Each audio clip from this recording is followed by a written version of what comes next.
Hey everyone, and welcome back to another video. In this video, I'm going to show you how to check if you have a Plus membership on the Sam's Club app. Now, this video is going to be particularly useful for individuals. Let's say that you want to go ahead and check and see if you can enter Sam's Club early, so you need the Plus membership.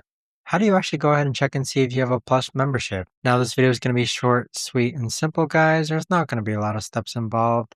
Now, in order to do this, what you're first going to do is log on to the Sam's Club app. Next, click on Account on the bottom right hand corner. Afterwards, scroll down and then click on Manage Memberships. Then on the top hand side, you're going to be able to see the type of membership that you have.